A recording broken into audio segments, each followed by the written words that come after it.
Take a look out your window. What do you see? Tell me, aren't you sick of it? No? What do you see then? Blue sea and sandy shores? Wait, for real? Wow, well, then you're one lucky bastard. Although, I still won't believe that at least sometimes you don't want to break free from the shackles of everyday life. I can't imagine how, after reading the title of this video and clicking it, you don't dream of how wonderful it would be to be someone else, somewhere else, doing something else. Something that is impossible in our own world. Personally, I love escapism. I know it's not very healthy, but when all you can see out your window is a barren, a dumpster, and a power plant in the distance, of course you'll be striving for something else. But you can't afford something else, so you make use of what you have. When my mates found a solution in the form of illegal substances, I turned to video games for salvation. But I didn't want to just run around shooting dummies. I wanted to live there. I wanted to travel, to make good and evil choices, to be the master of my own fate. That's when role-playing games came into my life. RPG is a genre with extremely rich history that has become a breath of fresh air for numerous people, not just me. How it was born, how it was developing, and what it has become. What does the philosophy of existentialism has to do with it, and why does RPG should be considered the most important genre in the industry? All of this will be our today's topic. Choose your class and attribute your skill points as we begin our long story about the rise of role-playing video games.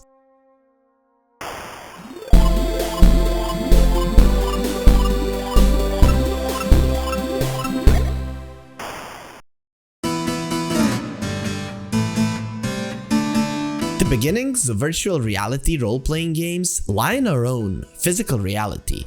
The roots go back to the movement of the so-called role players. These are guys who get together, try on certain roles according to the performance, and play them. There are role-playing activities for every taste, and don't get me wrong, I don't mean anything dirty. I strongly advise you to dig into it. Who knows, maybe this will turn out to be your thing. In order to better understand the history of video games, we have to look into the concept of itself. It has an important historical connotation. Even before Christ, the Romans... Hey, stop! I can already see you reaching for the mouse to close the video. Don't you dare! You have my words that we're gonna gallop through the history part and move on to the games. Besides, a little background knowledge wouldn't hurt, am I right? So the Roman Bohemia would put on shows at their amphitheaters where they would reenact their own conquests over and over again, in miniature of course, but still. Such shows were reconstructions and reflected the history of the empire. In terms of impressions, they were equal to gladiator fights. Folks liked these performances. It's like a trip to the real battlefield, except you come back in one piece and broaden your historical horizons. Later on, Rome fell, but the reconstruction still remained, and the historical aspects became even more important. People have always had something to remember and something to recreate. There was always some historical period or event that happened before one's birthday, yet its vibe is so appealing to some people that they want to experience this event first person. Hence, all the 19th century epaulets and blunderbusses worn and used by men of today. But what to do if you want to experience something that never happened? Such thoughts began to flourish in the late 1930s when John Roland Tolkien's The Hobbit was published. By the way, just recently, the writer celebrated his 130th birthday. Rest in peace, master. We will never forget you. So, after having read about the adventures of Bilbo Baggins, many started creating fan clubs and playing the roles from the original book within them. It goes without saying that with the release of the Lord of the Rings trilogy, the whole movement has gone absolutely wild. The adventures of Bilbo's nephew have more than ever inspired the lovers of woods and fate that good always triumphs over evil. Not only had their numbers grown significantly, but their approach to their own clothing had become way more thorough. Fantasy adepts equipped themselves no less professionally than reenactors themselves. Actually, role-players from various fantasy universes can be considered a branch of reenactors. Not only are their numbers not inferior, but so is the elaboration of their reenactment, within which they can live for weeks on end. Simultaneously, with the just mentioned admirers of fields and rivers, another movement of escapism and fiction lovers was growing, the movement of tabletop game enthusiasts.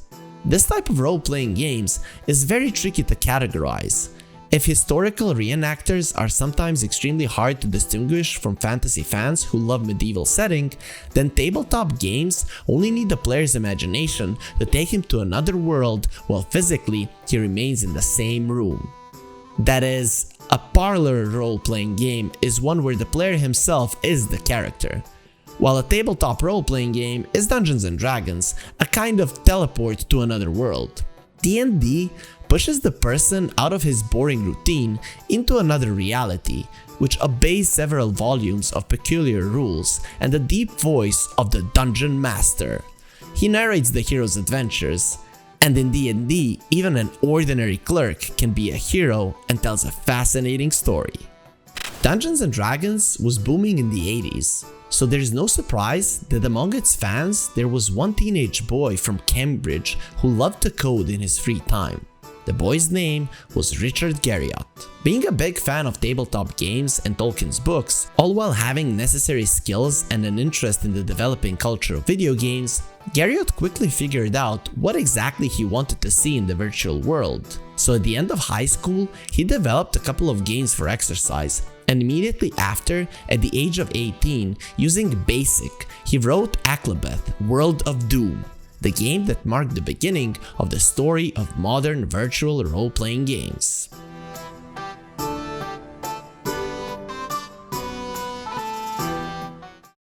Akalabeth was a permissive adaptation of Tolkien's novels combined with D&D game mechanics.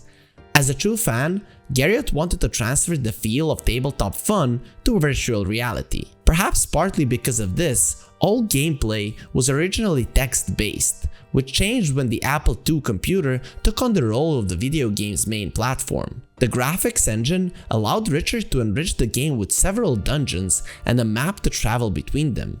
Thus was born an RPG with a focus on dungeon clearing, a so-called dungeon crawler, the first of the three most famous types of role-playing video games. We will discuss the other two a bit later. For now, it is crucial to understand that these types are divided by tasks and game mechanics. A dungeon crawler, as the name suggests, offers identical or at least similar locations and a variety of enemies. In Akalabeth, there were 10 bosses. By killing them, the player completed both the quest of Lord British, the alter ego of Garriott himself, and the main story, which the game didn't have. I mean, what did you expect? It's the late 70s. If we take into account that the game sold 30,000 copies, it'll become evident that the game offered more than enough.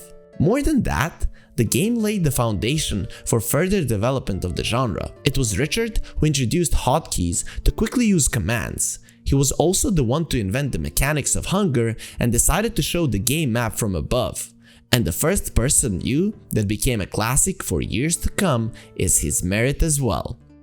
However, the game designer would show his ideas much better 2 years later, thus inspiring other developers. In 1981, Garriott released Ultima, the beginning of the legendary saga whose influence on the game industry can hardly be overestimated. Just to put it out, Richard's groundwork on his RPG can be found later in shooters like Doom and Wolfenstein, while some game design solutions, such as the top-down map view, were overseen even by the Japanese, whose RPG culture is strikingly different from the West. So in this video, I won't be talking about it. A separate video sounds better, cause you can see the length of this one. If you'd love to hear about it, leave us a note in the comments. While you're at it, I'll go back to a year 1981, when fans started calling Akalabeth the unofficial Ultima Zero, because essentially, Garriott's new game is a continuation of his ideas expressed back in the title he wrote in high school. When years later, this moniker would turn into Akalabeth's official title, no one would be really surprised. There will be other reasons for such a decision. By that time, there will have been released multiple installments of the series and the revolutionary fourth part will be just around the corner. When I was making my first steps, it was a really awesome time. We created standards for the genre, invented new terms and techniques that our followers later developed. I remember being absolutely stumped when lots of players would write me and tell me how much they liked stealing or killing in my games. I always thought they'd be knights in shining armor, but gamers love to lie, cheat and steal. So I decided that I needed to make them aware of their responsibility for their actions, which is why in Ultima IV there was the avatar system, which I was first to implement. Keep in mind that Garriott is a huge fan of Tolkien's work, which means that for him, good always vanquishes evil and never the other way around. Looking at the situation from this perspective, you understand why the game designer was surprised by the actions of the fans of his games. So he wished to somehow hint people that they were doing something wrong, but without depriving them of the freedom of action. Thus, the game's morality system came into being. The game designer kind of told the player from the get-go that he's in another world and everything he does here will affect his karma. The gamer has to try on the shoes of the inhabitant of another universe and take responsibility for his actions. If he does something bad, the world reacts accordingly. The same goes for the good deeds. The entire game has been extensively reworked for the benefit of the avatar mechanics' impact on the player. There were more interaction with NPCs, while the possibility to play as any race except humans had disappeared.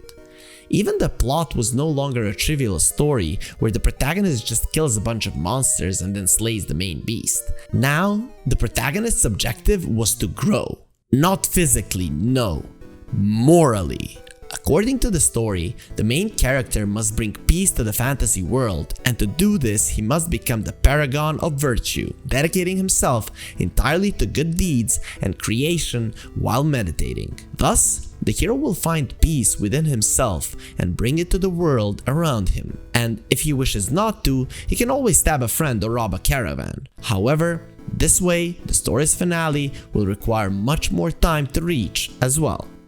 Notice anything? It's as if the game heavily implies that the player chooses a certain path, focuses his attention on the ultimate objective and destiny, which is what narrative RPGs do. Is the second type of role-playing video games. And what's the third one, you will ask? You will, won't you? Well, then I'll tell you. Sandbox RPG. A 1988 game called Wasteland is commonly seen as the founding father of the RPGs of this type. The concept of the game, and therefore of the whole subgenre, is do what you want in a big open world. And that's it. The plot is kind of there, but it's not as important really. Your main objective is to have fun, because frankly, there's nothing else to do, as there are only dead wastelands after which the game is named. All because of a nuclear war between the US and the Soviet Union. Reminds you of the Fallout series, doesn't it? Well, damn right it does, because the people who made Wasteland later gave us the renowned Fallout. But we'll get to that.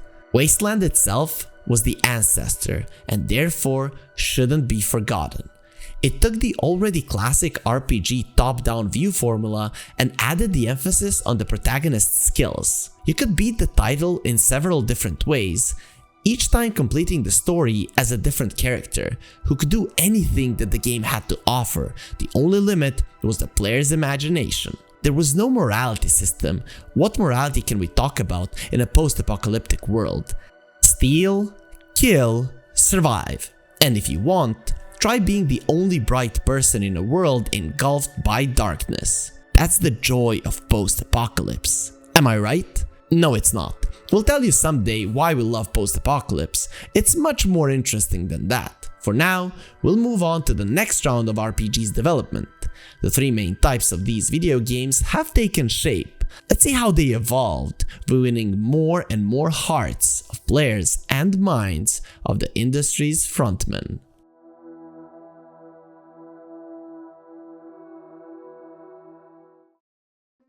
You must have thought that I won't go back to Ultima once I started talking about Wasteland. Well, joke's on you. In 1992, Richard Garriott, already a veteran of the game industry, releases a spin-off of the main series, Ultima Underworld. The action of the game takes place underground, what you simply couldn't have expected once you heard the title. The main character is pretty much the same avatar. No, not that avatar. The other one. No, not the other one, god damn it. The one which acts as the player's alter ego with a corresponding morality system. It seems to be nothing new, but no, the story in the game became much larger and more thorough. In this regard, Underworld can be considered a milestone in the history of RPGs because it was the first one not only to combine the types of narrative, the player was now playing a story-oriented dungeon crawler, it also did it on an unprecedented technical level. Real 3D and interactive environment 30 years ago wasn't just surprising, it was amazing. The game looked no worse than Wolfenstein that came out the same year, which we have already mentioned, but unlike the shooter, Underworld provided much more possibilities. In fact, it was Underworld that became the founding father of the immersive sim subgenre, which deserves a video of its own. Also, seeing the success and game design of this title, companies like Valve and Bethesda began to develop their own games. And while the first team of developers won't be talked about in this video, the second one certainly will. Listen to me. There are no others left to carry on this fight. You have been left in this cell to die. The Elder Scrolls, Arena, and Daggerfall are the first and second parts of now most famous RPG series. If by mentioning the first game, I'm just paying tribute to the ancestor of Skyrim, which, by the way, has its own video on our channel, then by mentioning the second part, I'm talking about the largest effing open world in gaming history. No, wait, how big is the Minecraft world again? Okay, not the largest, but still, it was huge. The developers of the second, The Elder Scrolls, decided to recreate the whole continent described by them in the Elder Scrolls lore in its actual size, resulting in a map of 160,000 square kilometers filled with cities, non-interactable NPCs, and boredom. Later, the developers will reconsider their approach to the matter of scale, which is certainly good to hear. But it wasn't just the pointlessly huge map that made Daggerfall memorable. Of course, to some extent, it was a sensation in the technical field, because to shove the territory of Tunisia in 250 megabytes, I mean, is this even possible? Yes, it is. In fact, it has been around for 25 years. That is, a quarter of a century ago, we got the game that combined sandbox RPG, story-focused narrative, although the story itself could have been better, and dungeon crawling. This was more than enough for the player at the time.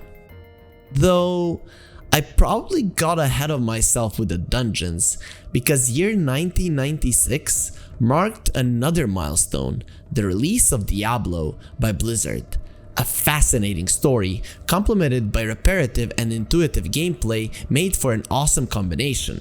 The game is loved and discussed to this day.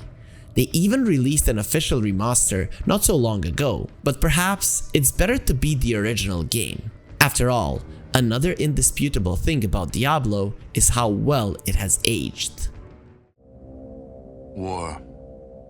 War never changes. The same, unfortunately, cannot be said about the next dilogy that sank into gamers' hearts for many years. We're about the previously mentioned Fallout. The guys from Black Isle Studios have created something truly amazing. The developers created an original universe by making an atmospheric, Mad Max-inspired world that is full of irrationalism.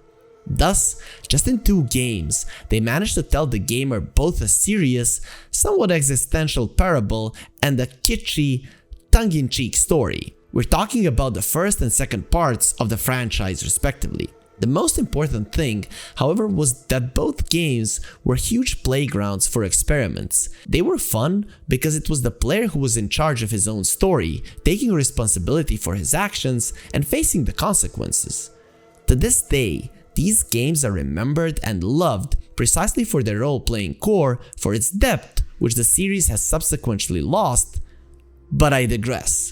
For now, we should mention another game which showed that a true narrative-focused RPG looks like. In 1998, the once great BioWare released Baldur's Gate. Maybe because the game was a perfect example of a tabletop D&D in virtual reality. Maybe because back then BioWare was free, not under EA's wing. The game turned out to be, well, it's hard to say good, because the much more fitting word would be awesome. First of all, Baldur's Gate was much appreciated for its non-linear complex story, which the player could look at from different angles, depending on which party he'd choose for his playthrough. The game's characters were also its selling point. Diverse, lively, and memorable. They set the bar so high that it seemed no one would ever be able to beat it. The combat system, however, wasn't to everybody's liking. The author of the GameSpot review said that it feels far more like a hack and slash game. To clarify, it's the kind of game where you mow down a bunch of enemies, mostly in melee combat. Not exactly what you'd expect to hear about an RPG, is it? I personally can't be so critical, because I was hooked by the combat system, largely because of the element of randomness brought by dice rolls. Yes, the developers carefully transferred this tabletop mechanic into virtual reality, and I think it came out great. Moreover, the dice affect everything. The roll of dice affects the player's hits, spells, luck with merchants, and much more. This integrated approach to a single mechanic is what makes Baldur's Gate stand out. It showed how to build game design around randomness, which is an integral part of real life. So why shouldn't it exist in unreal life as well? But the main contribution to the RPG history was, of course, the story. Perhaps that's why the title wasn't a commercial flop. And by the way, all of the games we've just mentioned, with the exception of Diablo, were far from being hits. The scroll sales left much to be desired, while Fallout's barely brought enough money to just break even. Baldur was the only one to sell rather well, but just for comparison, it took the game 5 years to sell 2 million copies, while Diablo did it in 1 year. What could this mean? Indirectly, that the genre wasn't exactly in demand among gamers, but every year it interested more and more people, so the fan base was steadily growing. However, in the next decade, the growth got an enormous boost. This time, it's widely considered to be the silver age of RPGs. It began with the release of the game, still called by some reviewers the best RPG of all time.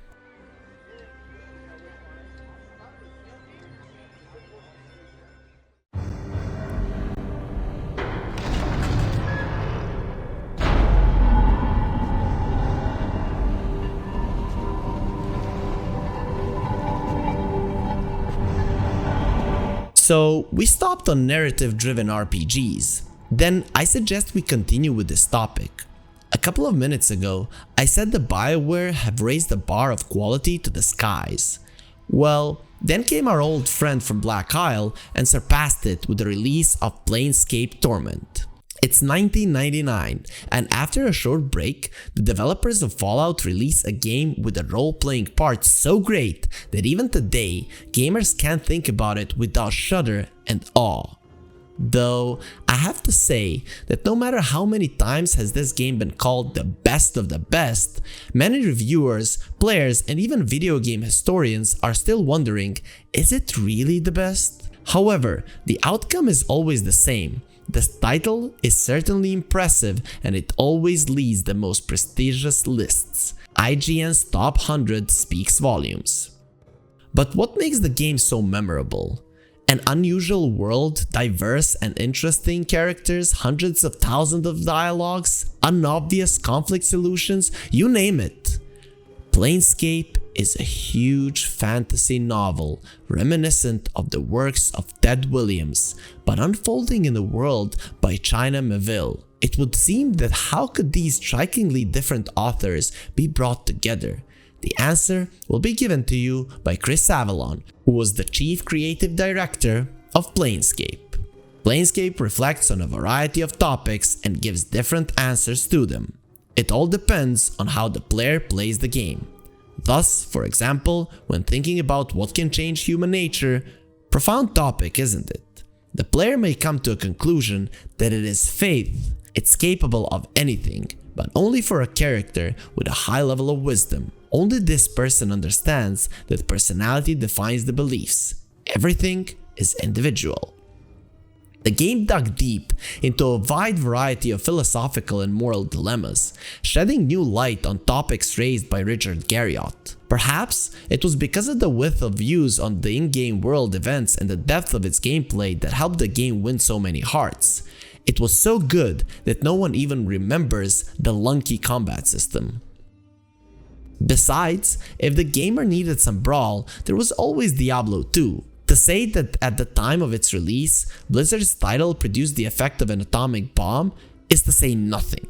People would play this dungeon crawler for hours on end. Low entry threshold, intuitive combat, appealing system of loot farming, and the story complemented by some quite impressive graphics at the time allowed the game to become a true cultural phenomenon which some old fags are simply unable to let go, even today. We may joke about it, but my boss from my last job is still playing it. The hell he hasn't seen there within the last 20 years. But I mean, there's gotta be something he hasn't seen if he's still playing. What's interesting is that it's pointless to continue the theme of dungeon crawlers after the second Diablo. Blizzard created the gold standard in the form of the original and they upgraded it, thus securing for themselves a whole RPG subgenre for years to come.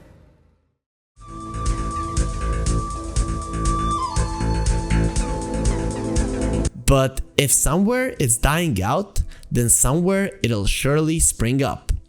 Immersive Sim, the misbegotten son of Ultima, Underworld, came to replace dungeon crawlers. Its iconic representative came out in 2001, letting gamers know that role-playing games can be loaded not only with ungodly amounts of text and believable characters that read them, they can also be immersive, provide a variety gameplay experience, and force you to reflect on some tough questions by not using not tens of various philosophies, but only one. The philosophical question was transhumanism, and the game was Deus Ex. An epic adventure in an extremely detailed cyberpunk world has won the hearts of millions of gamers. And no wonder, just look at what aspiration was put into building the environment, reflections, realistic NPC reactions, physical models for almost all objects and particles of the in-game world. How could this possibly leave an unsuspecting player unimpressed? Of course, much in the case of Deus Ex was decided by the atmosphere. It also sank in the players' hearts in the case of the other three projects. We're talking about Arcanum, Gothic, and Gothic 2. The first one is the work of the former Fallout developers, so it's not surprising that the game, while having a huge room for role-playing, is also not deprived of excellent humor and its own unique style. Largely, this very style, commonly called steampunk, was the thing that appealed to so many gamers. Of course, it was complemented by a huge map with a living, responsive world, as well as hundreds of various quests with most incredible endings. The player could both restore a city to its former glory or to end its misery. Such responsibility was frightening and enticing at the same time. Its scale, in a way, was later adopted by the whole genre. The developers wanted the player to realize the burden of responsibility and that each choice has its own consequences. On one condition. Spare me the rest of his nonsense. How dare you? Keep silent. Right, send him in. In Gothic, things were a little different. It was a common fantasy with an accent on gloominess. What is there to say if in the first game the protagonist is literally a convict who explores a huge prison under a magical dome? The atmosphere of this German game pierced you with its brutality, some kind of down-to-earthness, and its deviation from the usual canons of the fantasy genre. The dirty yet comfortable setting was also selling it. On one hand, there are murders everywhere, yet when you see a bunch of prisoners cooking meat on fire, it all becomes so cozy. The game also strongly influenced the third-person RPG genre. Not only did both parts deliver memorable stories with unusual endings, but they also unfolded in a free world, inhabited by various NPCs with their own routines and lifestyles. You could interact with many things, and often that interaction would be quite original, with its own unique consequences. This was quite tempting, forcing you to immerse even more in the Gothic universe. While the increased interactivity environment added the immersive sim vibe to the whole thing, the result was a peculiar concoction, a role-playing game with not the largest but extremely elaborated open world with tons of secrets and its own interesting lore, endowed with a captivating story and unusual characters whose lines later made for some fine meme material.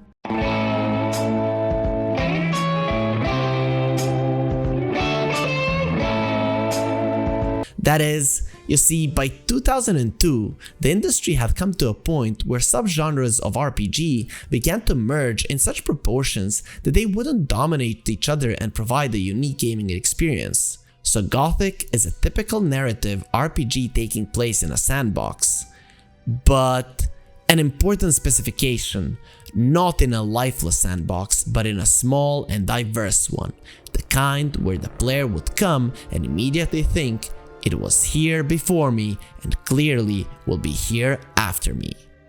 The irony of Gothic 2 releasing its improved gameplay in comparison to the original. You know, a balanced gameplay, a grain of good story, a spoonful of fixed combat. So that's when Bethesda released its Magnum Opus, Morrowind. It's safe to say that this game divided the RPG history into before and after.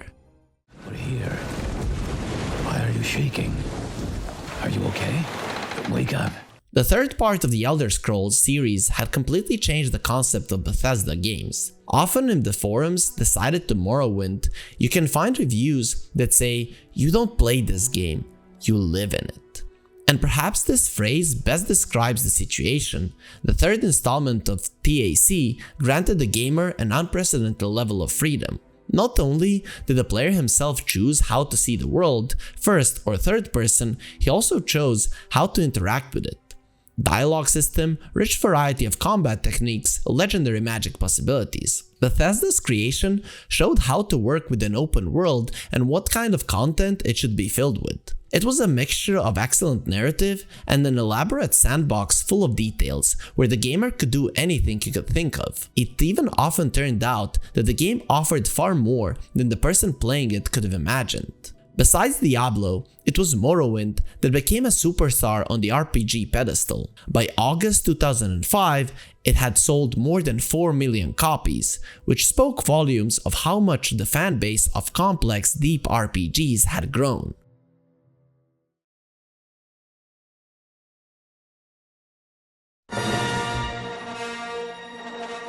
Speaking of deep RPGs, around the same time comes out Star Wars Knights of the Old Republic, or KOTOR for short. And while I don't have much to say about the first game, at least in this video, because essentially all BioWare did was show how to make good games in the universe of George Lucas. Otherwise, it was a typical BioWare game, good story, interesting characters, and a massive role-playing opportunities. But the second game, in its turn, showed what do philosophical moral depths truly mean. If in Planescape, the player would come up with an answer to his own questions by looking back on his playthrough, then in the second KOTOR Obsidian, immigrants from Black Isle, by the way, used Kreia to expose the ambiguity of moral dilemmas solved by both Sith and Jedi so easily, just by placing themselves on the other side of the scales held by Lady Justice. This is wrong, the world is not black and white, and the 2004 games makes it clear. That is to say, if you're interested in diving deeper into the intricacies of the Nietzschean narrative of both the story and the characters in the second KOTOR, we suggest you watch The Philosophy of Kreia, a critical examination of Star Wars, an effing 2-hour-long movie that elaborates on the subject. Here and now, we're only interested in how the game has influenced the genre, and in this regard, it has only made it more complex, deep, and serious. But don't you think this trend has been around long enough? Complex philosophical questions and so on? Where's the spirit of adventure? This is the same question Peter Molyneux asked himself in 2004 when he released a rather simple but extremely atmospheric and captivating Fable. The game is memorable for its exceptional atmosphere and epic story with all the traits of a heroic piece of literature. Despite the fact that Molyneux promised a technological breakthrough, which by the way did not happen, gamers remembered Fable as a cozy, straightforward role-playing game in which your choice determines whether the world will come to prosperity and grace or get another insane tyrant. Such burden of responsibility, contrary to expectations, did not feel like you were in over your head. In fact, quite the opposite. Fable encouraged experimentation and exploration, appealing with the fact that it didn't provide that much space to do so, what made the player understand that he indeed can explore every nook and cranny and uncover all the secrets. Unique level and art design, unfortunately, or perhaps fortunately, did not become trendsetters in the industry and remained inherent only to Fable. In 2008, the game got a sequel, which only developed and improved the ideas of the original. However, it still made an impact on the genre deconstruction. Although perhaps these events have nothing to do with each other, but when the British team released an almost flawless game adaptation of the books of Terry Pratchett, on the other side of the earth an American guy named Brian Fargo released his version of the modern vision of the old fantasy adventures, endowing it with lewd jokes and ubiquitous objectification. Beer, beer, beer, tiddly beer, beer, beer. A long time ago, way back in history, when all there was to drink was nothing but drops of tea.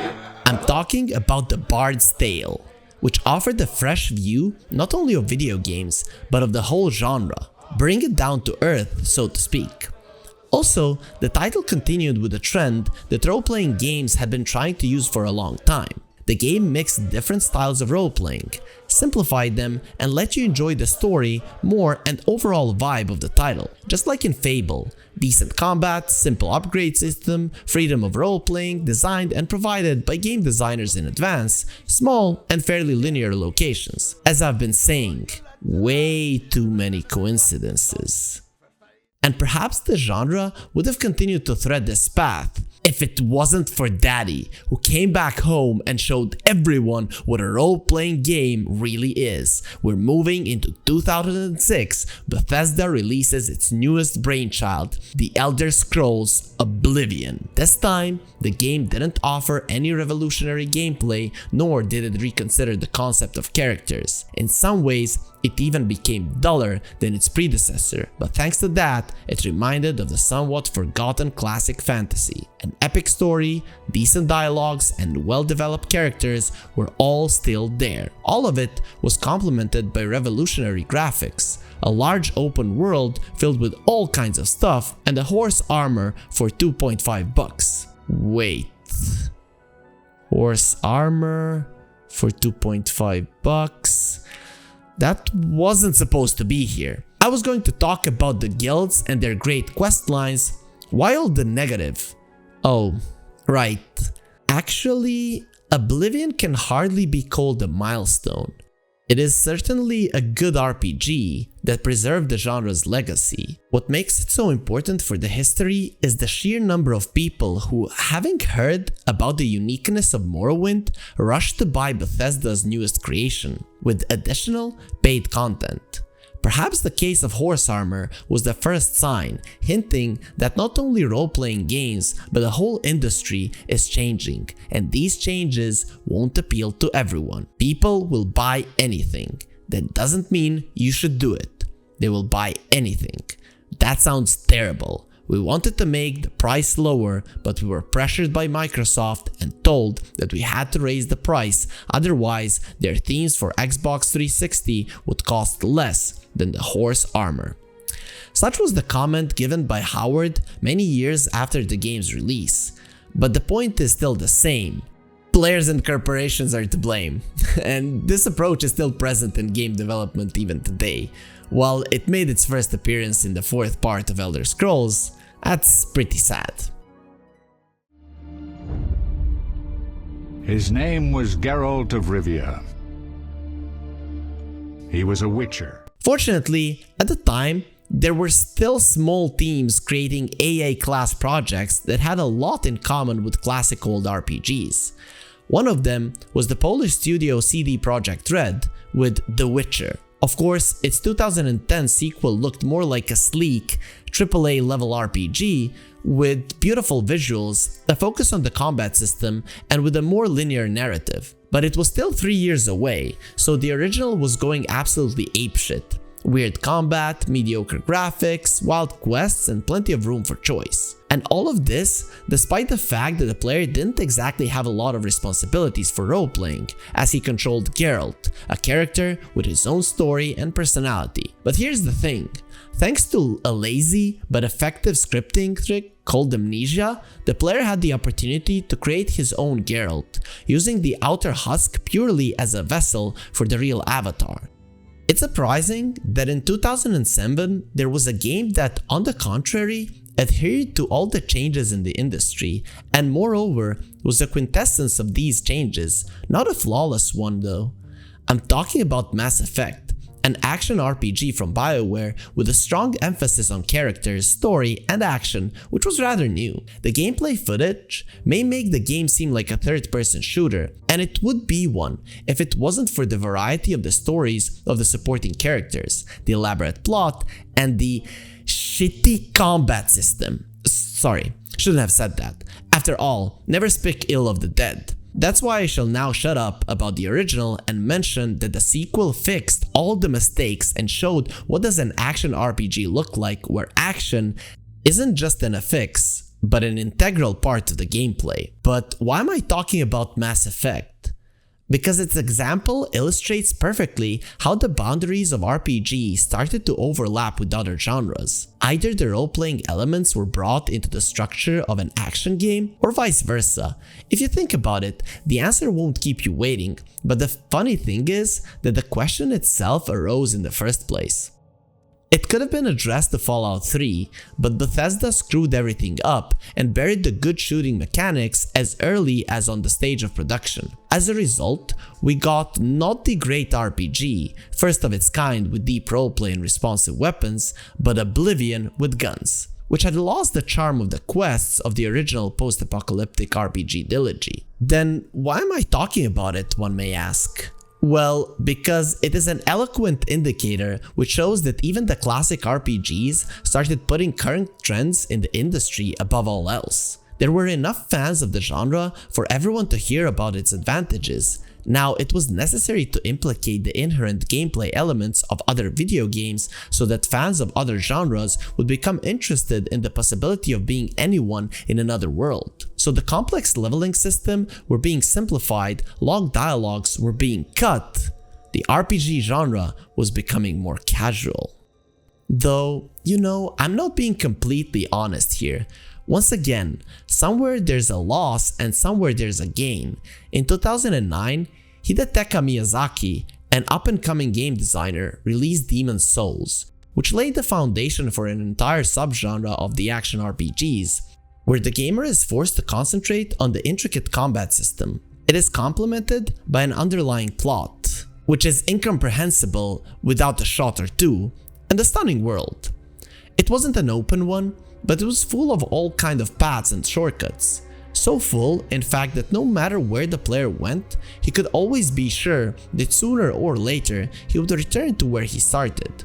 The game was a breath of fresh air in the world of stagnating level and game design. Not everyone managed to pass the high difficulty threshold, and therefore, in many ways, Demon's Souls is considered to be a failure, but the Dark Souls series, which originated from it, proved that there is a customer for this type of RPG. Here, we should mention some knight in shining armor that came and reminded everyone that the classic RPGs were more alive than ever, and there was one. He was called Fallout New Vegas. The reason for this is simple. It was created by Obsidian, a team of developers of the original title who left Black Isle. Who else but the founding fathers truly feel the spirit of the series? So though the game's radar journalist Heather Wald, when she decided to give New Vegas the first place in her top of the best games about the consequences of a nuclear war between the US and China, the game was like a cozy echo from the past. Interesting quests, deep characters, memorable humor, and recognizable atmosphere. But nonetheless, the RPG genre was living its last days. There weren't as many players who were striving for nostalgia, which is why after selling 11 copies within 5 years, Fallout from Obsidian was replaced by the third numbered installment from Bethesda. Perhaps that's why Bethesda had the courage to continue experimenting with the universe, which becomes evident in the fourth part of the franchise, which looks more like Minecraft's bastard child than the heir to the once great RPG.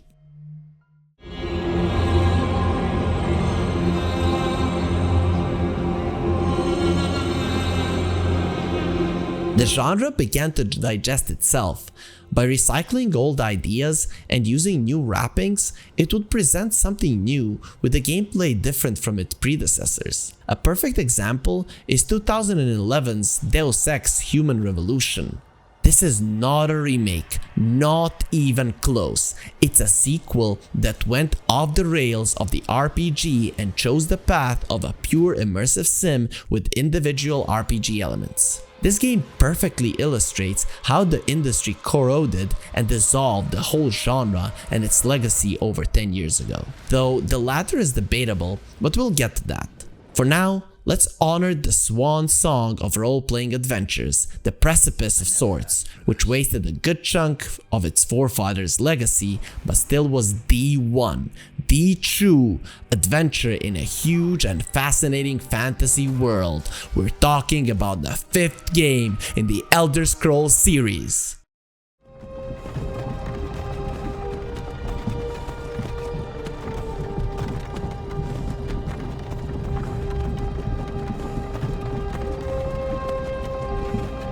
Skyrim.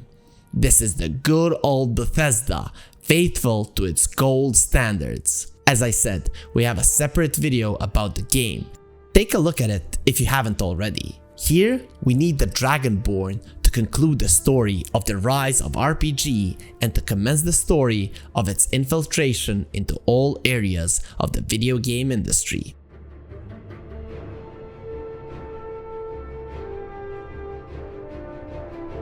I chose Skyrim as an end in the history of RPG for a reason. Of course, after that, there were many more important and noteworthy RPGs: The Witcher 3, Pillars of Eternity, the sequels of Wasteland and Baldur's Gate. Well, the last one is still in early access, but it could be worse.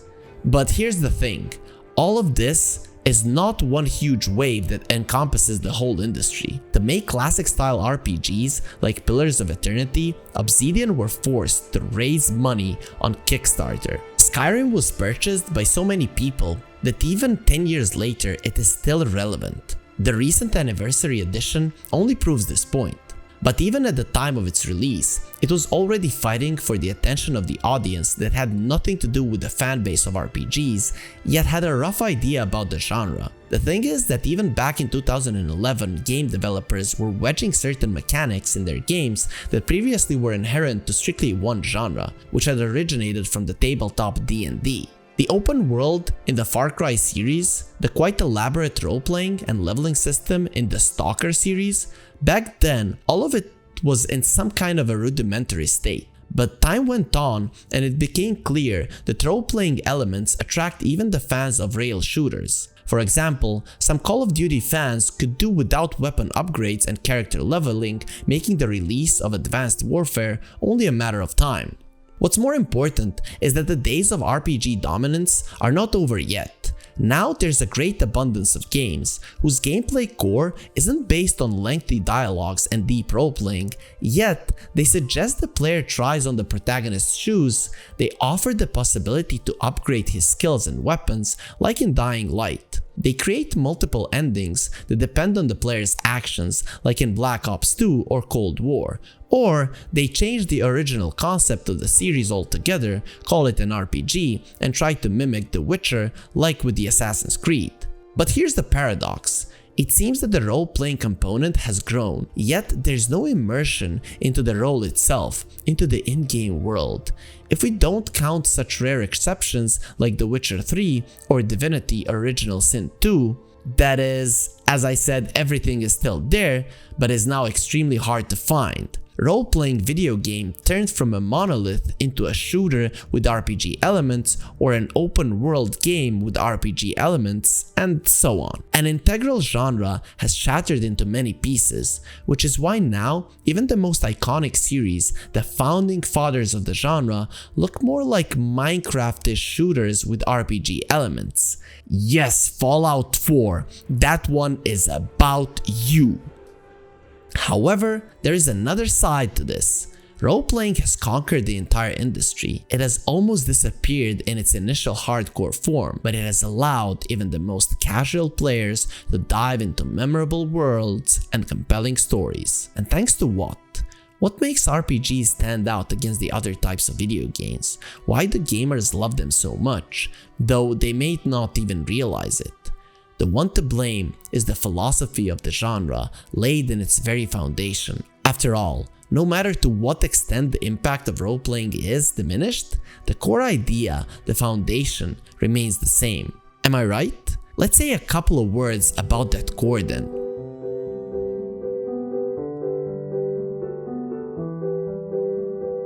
More than half a century ago, a philosopher of existentialism, a literature Nobel Prize winner, a playwright, an actor, and simply a handsome man, Albert Camus, said while standing on stage, "Hell is other people." What's interesting is that it was part of a play written by another great philosopher of existentialism, Jean-Paul Sartre. So is the latter who should be considered the author of the phrase. But why are we talking about it in the first place? According to Sartre's theory, human life is a never-ending marathon of choices and decisions that determine our character, our very essence. This whole character building process ends when we die. After death, there's nothing. That's it. The end. And so the thought of our own finitude is the main driving force of the personal growth. Everything is meaningless, so we have to learn to take pleasure in the meaningless and useless, giving meaning to everything around us. Camus once compared it to Sisyphus, a poor fella who, according to Greek mythology, is cursed to roll a boulder to the top of a mountain over and over again, only for it to roll down each time. And Sisyphus knows this, yet he has no choice but to roll the stone up time and time again. Which means that in order for the process not to be excruciatingly painful, Sisyphus has to give a meaning to this futile activity. So it is with life. We humans come into this world and eventually leave it, so let's enjoy our lives and grow, so that in the end we become these unique characters. Or not in the end.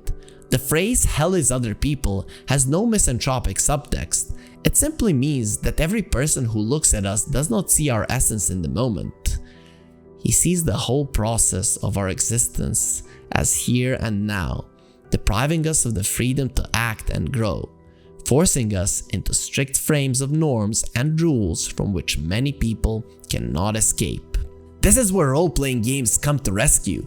By creating a new personality and relating ourselves with it, we get a second chance, the freedom that we so desperately lack. We break the shackles of everyday life and create a being which we not only can observe in the moment, but realize it's gestalt upon the arrival of the metaphorical death, the game's finale. We live hundreds of lives which are not our own, but felt as if they were, all without ever leaving our physical reality. The philosophy of existentialism promotes the freedom to be who you want to be, to strive for what you want to achieve, but it also bestows the burden of responsibility that sometimes can be way too heavy. Fear shackles a person. Should he fail, he risks leading a wretched existence somewhere on the outskirts till the very end of his path. Meanwhile, games will give you a second chance, and a third one, and a fourth one, and a fifth one. You get the idea.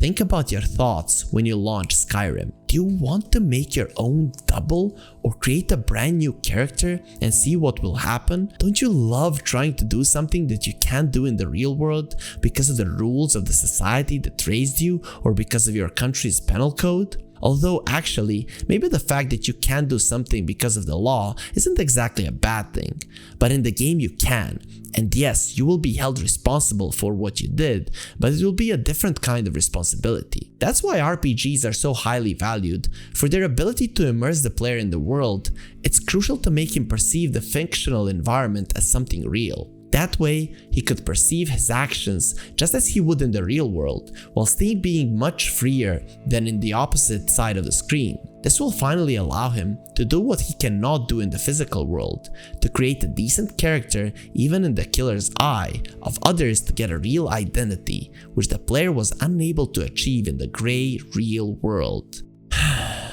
To finally learn to rejoice with the fact that one time the boulder will roll down again, but we won't be there anymore. I mean, we've left a mark at least somewhere, right? Am I right, fellow heroes of Tamriel, Arcanum, Toussaint? I did everything right, didn't I? Or should have I tried being more daring and brave someplace else? Someplace where the window shows not the imaginary paysages, but the power plants and slums long abandoned by hope. Perhaps that is the truth. Oof, it seems that I've cast a cloud over things. In reality, despite that RPGs can be one hell of a drug for escapists, they can hardly be blamed for that.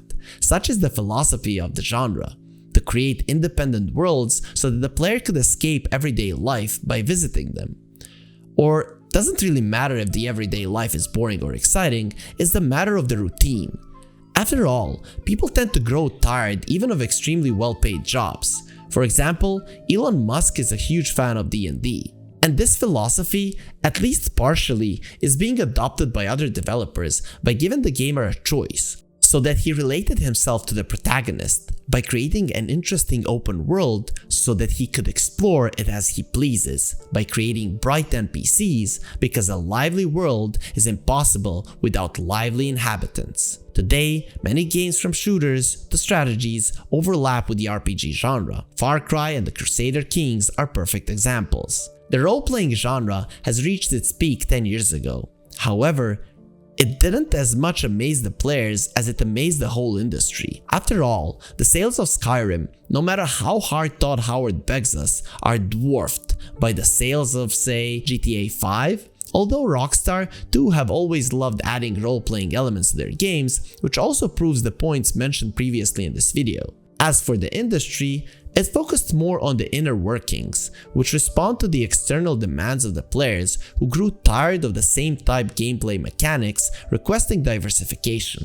The majority of gamers hailed the low entry threshold and high interactivity of the open world without sophisticated leveling systems.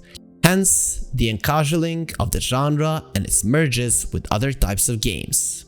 RPG genre has risen a long time ago and is still towering above us. Moreover, it seems to me that this ascent was unnoticed by the public, yet made a huge impact on the video game industry.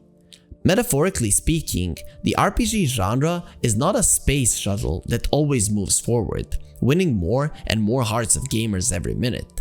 Instead, it's a space station that didn't fly to space to set new records and uncover new worlds. All of that it already had on board. It ascended to influence all that happens beneath, all other genres and video game trends. I think that the RPG genre has already entered the right orbit, and now its position won't be changing as much. Well, unless the game industry sends it a couple of engines called augmented reality, which will make the genre flourish with brand new colors, allowing people to literally live in video games. Though we have already gone through that because there is a thing called MMORPG, but that's a topic for another video. Well, it's time to wrap it all up. The length of this video has traversed all fathomable and unfathomable bounds and orbits. Please leave a like and subscribe to our channel for more great content. We hope you enjoyed the video. My apologies if I missed something. As you can see, there are a lot of projects. Share with us your thoughts about your favorite games and how did they influence the industry in general and the genre in particular. It'll be like a DLC for the video. We all remember what trend did Todd, our Lord and Savior, Howard, introduced to the industry. Venerating and traditions, so to speak. But we're not asking for money. Look forward for the new video, play good RPGs, and be free. Not just in the virtual world, stay well, my friends.